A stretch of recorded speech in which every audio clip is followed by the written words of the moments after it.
अचानक से एक गांव में उड़ने वाले डायनासोर काफी तेजी से उड़ते हुए घुसे। उनके चेहरे पर गुस्सा साफ साफ दिख रहा था। दूसरी ओर गांव में एक आदमी फल ले रहा था कि तभी वह उड़ने वाला डायनासोर सीधा आदमी को अपने पंजों में पकड़कर उड़ा ले गया। इतना ही नहीं, उन्होंने धीरे धीरे लोगों को उठाकर ले जाना शुरू कर दिया। इंसानों को वो काफी ऊंचाई पर ले जाते और वहां से छोड़ देते। सारे लोग चीखते हुए नीचे की ओर गिरते।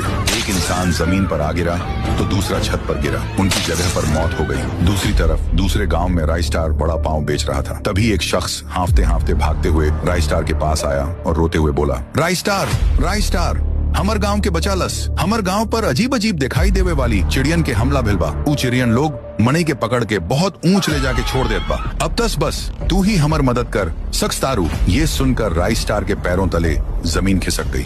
फिर भी राइस्टार अगले दिन उस गांव में आ पहुंचा। पहले तो राइस्टार ने जल्दी से वह उड़ने वाले ज़ॉम्बी के आने की दिशा पता लगाई और तुरंत घर के अंदर आ गया। अरे ये सारे तो खेतों से आ रहे हैं, जरूर इनके साथ कुछ बुरा हुआ होगा, पता करना होगा। फिर क्या था, राइस्टार जैसे तैसे खेतों की ओर चल दिया। जहाँ से वे आ रहे थे वहाँ जाकर खेत में पता चला कि वहाँ एक सूखा हुआ पेड़ गिरा पड़ा है। राइस्टार को कुछ गड़बड़ी लगी, इसलिए वह खेत के मालिक के पास गया जिसका एक हाथ नहीं था। तो तुम ही हो इस खेत के मालिक, मुझे एक बात बताओ कि इधर थोड़ी दिनों पहले क्या हुआ था और ये बड़ा सा सूखा पेड़ क्यों गिरा हुआ है? अरे पूछो मत की हुआ। वो दिन मेरे खेत में वही सूखा पेड़ पुष्पा और उसके आदमी पेड़ काटने के लिए आया था, बस एक चीज के लिए, उड़ने वाला डायनासोर का अंडा, ताकि वो लोग अंडा बेच के करोड़पति बन सके। वो काट रहा था, तभी मैं बोला, अरे पुष्पा तुम ही गलत कर रहा है, तुम भूल गया कि किसका अंडा है। अभी का अभी पेड़ काटना बंद करो, ना तो मैं तुमको छोड़ देगा नहीं। लेकिन उन्होंने मेरी एक नहीं सुनी और उसके आदमी ने मेरे हाथ काट दिए। दर्द से तड़पता रहा मैं। अबे ज्यादा चपड़ चपड़ करने की क्या जरूरत थी रे? अरे काटो रे। और वे पूरे पेड़ को काट कर सारे अंडे टेम्पू में लेकर चले गए।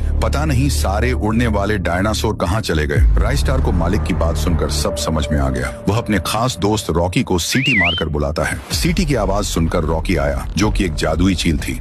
रॉकी सीधा राइस्टार को अपने पंजों में पकड़कर पुष्पा के ट्रक के पास ले जाने लगी। कुछ ही पलों में रॉकी उसे सीधा एक सड़क पर ले आई जहां से पुष्पा के आदमियों की गाड़ी गुजर रही थी। राइस्टार ने उनको रोकने की कोशिश की पर कोई फायदा नहीं हुआ। फिर एक बार रॉकी राइस्टार को आसमान में लेकर गई और सीधा बॉर्डर के पास छोड़ दिया। राइस्टार ने अपना दिमाग चलाते हुए वहाँ बहुत सारे कीलें बिछा दी। कुछ घंटों बाद पुष्पा की गाड़ी आई जिसमें अंडे भी थे। उनकी गाड़ी कीलों के ऊपर जाने की वजह से वहीं रुक गई। तभी राइस्टार सीधा उनके सामने उड़कर आ गया। फिर क्या था, पुष्पा और उसका आदमी राइस्टार को देख डर के मारे वहां से भाग गए। राइस्टार को उड़ने वाले डायनासोर के अंडे भी मिल गए और उनको अंडे मिलने के बाद उनकी खुशी का ठिकाना नहीं रहा। गांव में वापस शांति छा गई और लोग चैन से जीने लगे।